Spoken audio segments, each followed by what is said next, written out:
Hello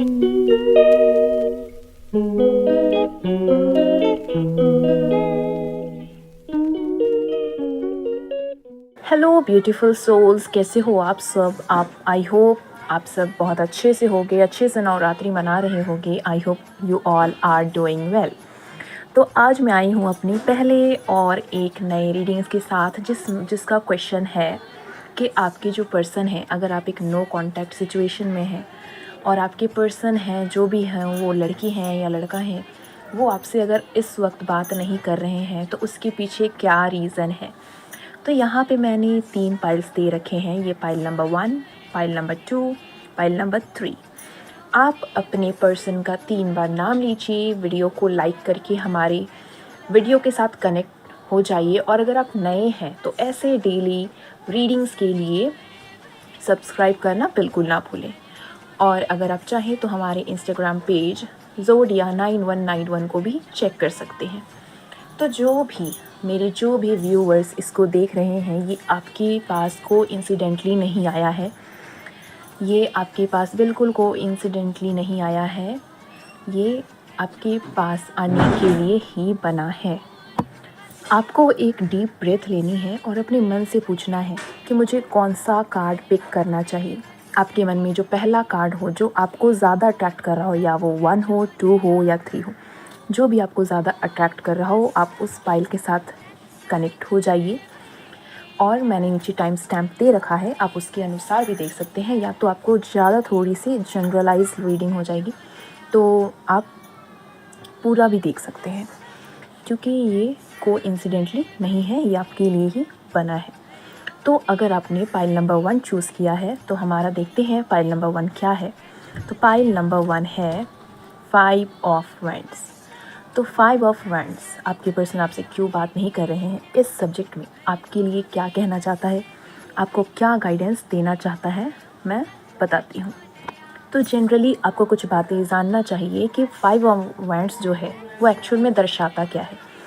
5 of wands एक inner turmoil, mental struggles, conflicts और disagreements, competition, rivalry, defensive और protective attitude, tension और frustration को दर्शाता है। साथ ही साथ 5 ऑफ वैंड्स ये भी दर्शाता है आपके क्वेश्चन के रिगार्डिंग कि कुछ तो अंदरूनी कन्फ्लिक्ट है, कुछ तो अंदरूनी लड़ाइयाँ चल रही हैं, स्ट्रगल्स चल रहे हैं आपके और आपके पर्सन के बीच दरमियाँ। कुछ अनरिजॉल्व्ड इश्यूज़ हैं या कुछ अनरिजॉल्व्ड इमोशंस हैं। कुछ डर है कि अगर मैं ऐसा बोल दूंगी या बोल दूंगा तो कुछ हमारी शायद लड़ाई हो जाएगी, मतलब कुछ सही नहीं होगा उस बात को कहने से। एक टेंशन है, एक फ्रस्ट्रेशन है रिलेशनशिप में। तो मैं आपको एक चीज़ बताना चाहती हूँ कि जो आपके पर्सन है वो अंदर ही अंदर किसी प्रकार का स्ट्रगल कर रहे हैं। मेरे ख्याल से आपको उन्हें थोड़ा सा स्पेस देना चाहिए, उनको थोड़ी समझने की कोशिश करना चाहिए। अगर वो आपको कुछ बताते हैं तो अगर आपको लगता है कि मतलब आप उसे सुन के थोड़ा सा फ्रस्ट्रेट या गुस्सा हो जाता है, आप उसे थोड़ा कंट्रोल करो और ज़रा उनके व्यू से देखो, सोचो कि उनके अंदर क्या चल रहा है, वो क्या चाहते हैं। उनके साइलेंस को आप पर्सनली लेना बंद करो। यहाँ पे मुझे पास्ट कन्फ्लिक्ट्स और कुछ अनरिजॉल्व्ड इश्यूज़ दिख रहे हैं, यानी कि कुछ इशू हैं आप दोनों के बीच में जिनको अभी तक सुलझाया नहीं गया है, टाल दिया गया है। आप उनके बातों से डिसएग्री करने के बजाय आप एक स्पेस बनाइए, उन्हें स्पेस दीजिए, एक ओपन स्पेस बनाइए, एक ऑनेस्ट कम्युनिकेशन रखिए कि आपको क्या चाहिए, आप अपनी बात रखिए, आप उससे एग्री करते हैं या नहीं, मतलब एक ऑनेस्ट कम्युनिकेशन होना चाहिए। उनके कुछ पॉसिबल रीज़न्स हो सकते हैं साइलेंस के, जैसे कि वो एक आर्ग्यूमेंट को नहीं लाना चाहते हैं। उनको लगता है कि अगर वो आपसे ये चीज़ कहेंगे तो आप दोनों के बीच में शायद उससे झगड़े हों, आप दोनों के बीच में आर्ग्यूमेंट हो। वो अपने पर्सनल इश्यूज से घिरे हुए हैं। उनके आसपास कुछ ऐसी चीज़ें हो रही हैं, चल रही हैं, जिनसे उनको खुद ही फुर्सत नहीं है। उनको ये पता ही नहीं है एक्चुअली कि फीलिंग्स को एक्सप्रेस कैसे करना है। जो उनके अंदर अभी चल रहा है उसे कैसे वो आपको बताएं, कैसे आपको समझाएं। यहाँ पे काफ़ी उनको मिसअंडरस्टैंडिंग हो चुकी है। उनको अभी थोड़ा सा टाइम लगेगा, उनको थोड़ा सा स्पेस दीजिए, खुद में थोड़ा सा मतलब वो पॉजिटिविटी लाने में। उसके बाद वो आपसे ज़रूर ओपन होंगे। तो यहाँ पे टैरो से आपको एक ही एडवाइस मिल रही है, 2-3 एडवाइसेस, कि आप अभी उन्हें मुझसे बात करो ऐसा मत कहिए, उन्हें थोड़ा स्पेस दीजिए। वो इंसान कहीं नहीं जा रहा है, उसे बस अभी थोड़ा सा स्पेस चाहिए। आपको अगर जब भी आपकी बात होती है तो आपको उस बात को कामली हैंडल करना है, गुस्सा नहीं करना है, एकदम शांति से समझना है। आपको उनकी बातों को एक्टिवली सुनना है और उसे समझने की कोशिश करनी है, उनके पर्सपेक्टिव को समझने की कोशिश करनी है। आप अपना एजम्पशन लगाना बंद कीजिए, आप डायरेक्ट कंक्लूज़न में जंप करना बंद कीजिए। जैसे कि अगर वो आपको कुछ बोलते हैं तो आप ऐसा मत सोचिए मुझे तो लगता है वो मुझसे चीट कर रहा है, ऐसा नहीं है। आप अपने एजम्पशन और डायरेक्ट कंक्लूज़न पे कूदना बंद कीजिए, आप स्पेस दीजिए, थोड़ी शांति रखिए, समझने की कोशिश कीजिए। आप ये जो वक्त है, जब आपको भी स्पेस मिला है, उनको भी स्पेस मिला है, इस स्पेस का आप इस्तेमाल कीजिए। यही यूनिवर्स चाहते हैं कि आप खुद पे फोकस कीजिए, अपने अंदर पॉजिटिविटी लाइए, अपने थॉट्स को अपलिफ्ट कीजिए। इस रीडिंग को क्लेम करने के लिए कमेंट सेक्शन में अपने पसंद का एंजल नंबर लिखना ना भूलें। सब्सक्राइब नहीं किया है तो सब्सक्राइब कर लें, लाइक कमेंट्स ज़रूर करें। तो चलिए अब हम बढ़ते हैं पाइल नंबर 2 की तरफ। तो हमारा सेकंड पाइल क्या है, जिन्होंने भी सेकंड पाइल चूज़ किया है चलिए चेक करते हैं। तो सेकंड पाइल है हमारा रिवर्स्ड क्वीन ऑफ पेंटिकल्स। तो रिवर्स क्वीन ऑफ पेंटिकल्स हमें क्या बताता है, चलिए मैं आपको बताती हूँ, कार्ड से कनेक्ट हो जाइए। तो जो आपके पर्सन जो हैं उन्होंने अपने इमोशन को विथड्रॉ कर लिया है, मतलब वो अपने इमोशंस को जो आपको लेकर हैं उन्हें अभी शायद बताना या जताना नहीं चाहते हैं, जिनके वजह से उन्होंने एक डिस्टेंस बना लिया है आप दोनों के बीच में। उनका जो डेली लाइफ है, कुछ वर्क है या कोई फाइनेंशियल स्ट्रेस है, पैसों को लेकर कुछ स्ट्रेस हो सकता है या वर्क को लेकर, तो उनकी वजह से यहाँ पे उनको कम्युनिकेट करने से ये सारी चीज़ें डिस्ट्रैक्ट कर रही हैं। उन्होंने अपनी इमोशन के आगे एक सेल्फ प्रोटेक्शन मोड बना लिया है। इसका मतलब है कि उन्होंने खुद को शील्ड कर लिया है ताकि इमोशनल वल्नरेबिलिटी से और कुछ उनको कोई हर्ट ना कर सके। इस तरीके से उन्होंने खुद को प्रोटेक्ट कर लिया है कि कोई भी उन्हें कुछ बोले, कुछ कहे तो उनको हर्ट ना हो, जिसके लिए वो इंसान से, लोगों से कट रहे हैं। उनका फ़िलहाल इमोशनल नीड्स से डिसकनेक्शन हो गया है, वो पूरी तरह से अलग हो गए हैं अपने इमोशन से। उनकी कुछ अनएक्सप्रेस्ड फीलिंग्स है, जिस फीलिंग्स को उन्होंने अभी तक आपको बताया नहीं है, जो बोलना चाहते थे पर अभी तक बताया नहीं। और यही अनएक्सप्रेस्ड फीलिंग साइलेंस अब दोनों के बीच में बना रही है। ये कोई परमानेंट नहीं है, ये टेम्पररी है। जैसे ही सही समय आएगा आप दोनों का कम्युनिकेशन होना फिर से चालू हो जाएगा। ये अभी इनकी टेम्पररी विथड्रॉल हुआ है। आपके लिए क्वीन की तरफ से मैसेज है कि अभी ये जो आपका इंसान है ये प्री ऑक्यूपाइड हो गया है अपने अंदरूनी स्ट्रगल से, अपने इंटरनल स्ट्रगल से और कुछ एक्सटर्नल रिस्पॉन्सिबिलिटीज़ से। शायद इनके ऊपर कुछ ज़्यादा रिस्पॉन्सिबिलिटीज़ हैं, घर का हो सकता है, पढ़ाई का टेंशन हो सकता है, फाइनेंशियल स्ट्रेस हो सकता है। उनका जो ये इमोशनल न्यूट्रलिंग एनर्जी है, जो ये अभी डिस्टेंस कर रहे हैं आपसे, ये टेम्पररी है, ये परमानेंट नहीं है। आपको पेशेंट रहना पड़ेगा, बी पेशेंट, अंडरस्टैंड करना पड़ेगा, फोकस करना पड़ेगा। ये जो आपको टाइम मिला है, स्पेस मिला है, इस टाइम को आपको यूटिलाइज़ करना पड़ेगा, अपने ऊपर सेल्फ केयर करना पड़ेगा। आपको कुछ मैं एक्शनेबल एडवाइस दे रही हूँ जिनको आप अपनी लाइफ में इम्प्लीमेंट कीजिए, क्योंकि उनका ये साइलेंस जो टेम्पररी है, ये मुझे भी पता है, आपको भी पता है और कार्ड्स भी यही बता रहे हैं, ये चीज़ परमानेंट नहीं है। तो आपको मैं कुछ एडवाइस देना चाहती हूँ। उनके बाउंड्रीज़ और उनके स्पेस को, जो स्पेस उन्होंने अभी लिया है, आपसे अभी बात नहीं कर रहे हैं, इसको आप रिस्पेक्ट कीजिए। उनको बार बार बोलने मत जाइए कि मुझसे बात करो ना करो, ठीक है। उनको बस छोड़ दीजिए, छोड़ना नहीं है, मतलब उनको स्पेस दीजिए। और मुझे कमेंट सेक्शन में ज़रूर ये बताइएगा कि वो जब इमोशनली आपसे विथड्रॉ हो रहे थे, आपने उसमें कोई अपना सहयोग दिया था, कुछ लड़ाई झगड़े हुए थे, कुछ भी चीज़, मुझे बताइएगा अपना पाइल नंबर लिख के। आप अभी इस वक्त को अपने सेल्फ केयर में और अपनी इमोशनल वेलबींग में यूज़ कीजिए, फोकस कीजिए इस पे, अपने आप को बढ़ाने में, अपने आप की ग्रोथ में यूज़ कीजिए। आप उनके साइलेंस को, जो मैं फर्स्ट पाइल के लिए बोला था मैंने कि उनके साइलेंस को पर्सनली लेना बंद कीजिए। वो आपको लेकर ही बस साइलेंट नहीं है, ठीक है। एक काम इन्वायरमेंट बनाइए, आपकी कम्युनिकेशन तो ज़रूर होगी। आप समझने की और पेशेंस रखने की प्रैक्टिस कीजिए जब तक आप दोनों को स्पेस मिला है। उनके साइलेंस के कुछ रीज़न्स हो सकते हैं, जैसे कि उनके कुछ खुद के पर्सनल घर के इश्यूज़, पढ़ाई के इश्यूज़ हो सकते हैं जो उनको ओवरवेलम कर रहे हैं, जो उन पे बहुत ज़्यादा हावी हो रहे हैं। उनको इमोशनल वल्नरेबिलिटी की बहुत ज़्यादा डर है। वो अपनी फीलिंग्स को लेकर अनक्लियर हैं, उतने क्लियर नहीं है कि हाँ मैं फीलिंग्स रखता हूँ, इस टाइप से हैं थोड़े से।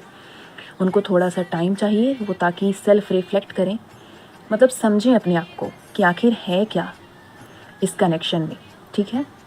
और वो कन्फ्लिक्ट या कुछ अनकंफर्टेबल कन्वर्सेशंस हैं, शायद आपने कुछ पर्सनल बातें की होगी या कुछ पर्सनल आपने ट्राई किया होगा, ठीक है, जिसके कारण वो इन सभी चीज़ों को और लड़ाई को अवॉइड करने के लिए वो अभी थोड़े से साइलेंट हैं।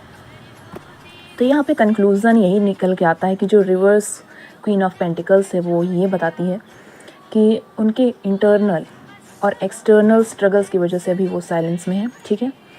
और अभी आपको टाइम मिला है सेल्फ़ केयर के लिए, अपने ऊपर ध्यान देने के लिए, पेशेंस को प्रैक्टिस करने के लिए, अंडरस्टैंडिंग को प्रैक्टिस करने के लिए। और अभी अज़म करना बंद कीजिए कि ऐसा हो सकता है, वैसा हो सकता है। उनके बाउंड्रीज़ को रिस्पेक्ट कीजिए। एक्चुअली मैं बताऊँ तो बाउंड्रीज़ को रिस्पेक्ट करने से ही, थोड़ा बहुत स्पेस देने से ही रिलेशन चलता है। तो चलिए अब हम अपने पाइल नंबर 3 की ओर बढ़ते हैं और आप अपने कार्ड्स के साथ कनेक्ट हो जाइए और हम अपने पाइल नंबर 3 को देखते हैं कि आखिर ये कौन सा कार्ड है। तो ये है हमारा रिवर्स्ड एस ऑफ कप्स। तो रिवर्स्ड एस ऑफ कप्स हमें क्या बताना चाहता है, चलिए मैं आपको बताती हूँ।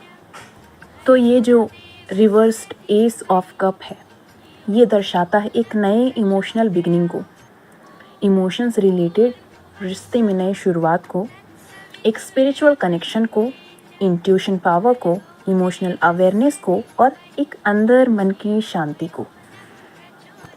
पर जब एस ऑफ कप रिवर्स में आता है या अपसाइड डाउन आता है तो ये इंडिकेट करता है इमोशनल ब्लॉकेज को।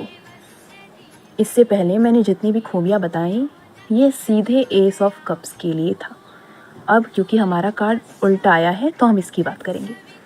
तो रिवर्स एस ऑफ कप या upside down S of cup दर्शाता है एक इमोशनल ब्लॉकेज को, इमोशन के ब्लॉक हो जाने को, डिस्कनेक्शन फ्रॉम इंट्यूशन, अपनी मन की शक्ति से डिस्कनेक्ट होने को, इनर टर्मोइल को, अनक्लियर इमोशनल बाउंड्रीज को, डिलीड और ब्लॉक्ड इमोशनल अवेयरनेस को। तो जो आपके पर्सन हैं वो अभी स्ट्रगल कर रहे हैं अपने खुद के इमोशंस के साथ कनेक्ट होने में। उनका जो इंट्यूशन पावर है, जो मन की शक्ति होती है ना, कि जो बताती है हाँ ये सही है, ये गलत है। एक होता है हमारा दिमाग जो लॉजिकली बताता है कि ये करो वो करो, पर एक हमारा मन अंदर से गवाही देता है कि तुम ये करो या ये मत करो। तो उनका जो इंट्यूशन हम उसी को बोलते हैं। तो उनका जो इंट्यूशन है वो अभी क्लाउड हो गया है, यानी कि बहुत सारे उनके इंट्यूशन के सामने काले बादल आ चुके हैं। मतलब उनका जो इंट्यूशन है ना वो ब्लॉक हो चुका है, जिनके कारण उन्हें बहुत सारी चीज़ों को डिसाइड करने में, कुछ भी चीज़ करने में बहुत कन्फ्यूज़न हो रही है। उनके अंदर अनरिजॉल्व्ड इमोशनल इशूज़ हैं, उनके मन में कुछ उन्होंने इमोशनली लेकर बैठा हुआ है। और यही जो उनका डर है इस चीज़ को लेकर, यहाँ पे एक डिस्टेंस बना रहा है, एक साइलेंस, एक शांति क्रिएट कर रहा है आप दोनों के बीच में। उनका जो इमोशनल बाउंड्री है ना वो ब्लर हो गया है, धुंधला हो गया है।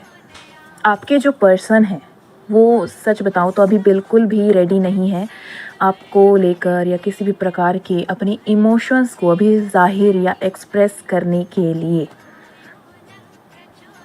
और उनके साथ कुछ पास्ट इमोशनल ट्रॉमा है और यही सारी कुछ चीज़ें हैं जो उन्हें यहाँ पे रोक रही है आपसे बात करने के लिए और एक साइलेंस को क्रिएट करने के लिए, एक शांति को आप दोनों के बीच में बनाने के लिए, डिस्टेंस मेंटेन करने के लिए।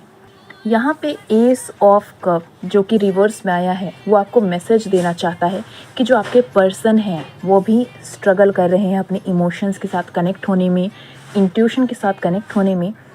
उनके अंदर दुनिया में, उनके इनर वर्ल्ड में कुछ तो अनसर्टन है। उनको अभी थोड़ा सा टाइम चाहिए, स्पेस चाहिए अपने आप को झांकने के लिए। उनको आप बार बार मुझसे बात करो, मुझसे कम्युनिकेट करो, ऐसा बोल कर उनको पुश करना बंद कीजिए। उनको स्पेस दीजिए। स्पेस ही एक की होता है जो हमें टाइम पे रिलेशन में देना चाहिए, अगर उनको चाहिए तो, तभी हमारा रिश्ता आगे तक चल पाता है। उनको भी टाइम चाहिए सेल्फ रिफ्लेक्शन के लिए, एक इमोशनल क्लैरिटी के लिए। अभी आप उनको कुछ भी बोलोगे वो अभी बिल्कुल रिएक्ट नहीं करेंगे, सुनेंगे नहीं, समझना नहीं चाहेंगे, क्योंकि उनका जो इंट्यूशन है वो ब्लॉक हो गया है, जिसके कारण वो काफ़ी कंफ्यूज्ड हैं। आपको मैं एडवाइस दे रही हूँ कि उनकी इमोशनल बाउंड्री को रिस्पेक्ट कीजिए, अपने आप पे अभी ध्यान दीजिए, अपनी इमोशनल अवेयरनेस पे ध्यान दीजिए, समझने की कोशिश कीजिए, प्रैक्टिस कीजिए। अपने एजम्पशन लगाना बंद कीजिए। आपके पार्टनर को आप प्रेशर देना बंद कीजिए कि why you are not talking to me and this that and all. आप एक पेशेंस बनाने की कोशिश कीजिए, अपने अंदर एक शांति बनाने की कोशिश कीजिए। मैं आपको एडवाइस देती हूँ, आप मेडिटेट कीजिए, क्योंकि मुझे भी पता है कि आप भी कहीं ना कहीं परेशान होंगे कि मेरा पर्सन मुझसे क्यों बातें नहीं कर रहा है।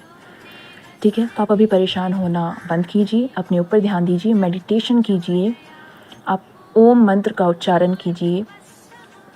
ऐसी आप चाहें तो कहीं घूमने जा सकते, ऐसी सारी चीज़ें कीजिए जो आपके मन को शांत करे, आपको शांति दे, सुकून दे।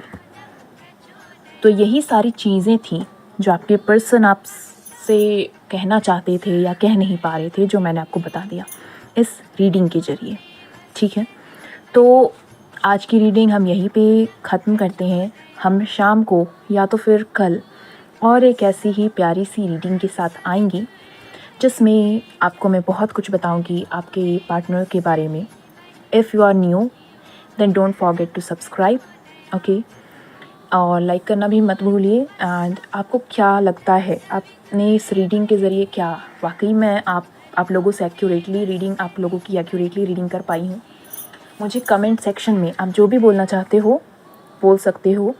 आप कुछ मुझे एडवाइस देना चाहते हो तो भी आप दे सकते हो।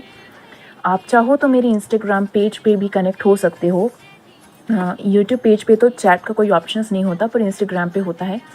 आपको मेरे से पर्सनल रीडिंग्स लेनी हो, कोई रेमेडीज़ लेनी हो, किसी भी प्रकार की स्पेल्स वगैरह करवानी हो, तो आप प्लीज़ मुझे बिल्कुल संकोच मत करिए।